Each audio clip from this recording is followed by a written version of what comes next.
చేరవచ్చిన గురువులకు, బంధుమిత్రులకు, సంఘానికి అందరికీ దేవుని పక్షాన వందనాలు తెలుపుతున్నాం.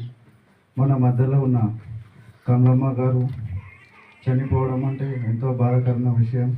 అందరం చూస్తున్నాం కానీ మనతో అందరితో మాట్లాడి ఆమె చేనికి పొలంకు వెళ్ళి మళ్ళీ తిరిగి రాని పరిస్థితి. నాకు 3 పిల్లలు. అయితే నా చిన్న బిడ్డ మాత్రం అమ్మమ్మ అమ్మమ్మ అంటూ ప్రతిరోజు ఆమె దగ్గరనే కూర్చొని ఉంటుంది. రోజు దెబ్బ వరకు వస్తుంది, వెళ్ళిపోతుంది.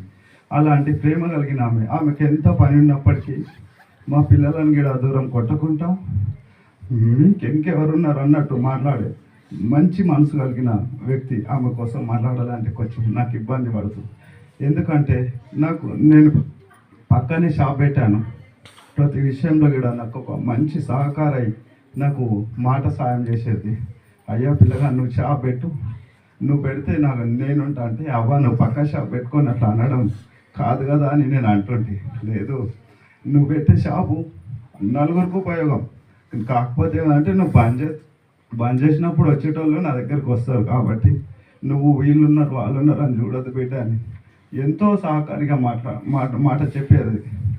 అలాంటి మనిషి లేకపోవడం అంటే చాలా బాధాకరంగా ఉంది. మాకైతే గల్లీలో లేవగానే రోజు ఆమెను చూసిన తర్వాతనే మేము షాప్ తీసాం. ఒకవేళ మేము తీయకుండా పిలిచేది. అట్లాంటి మంచి మనసు కలిగి ఉన్న ఆమె కోసం నేను మాట్లాడలేకపోతున్నాను. ఇంతటితో నా చిన్న సాక్ష్యం ముగిస్తున్నాను.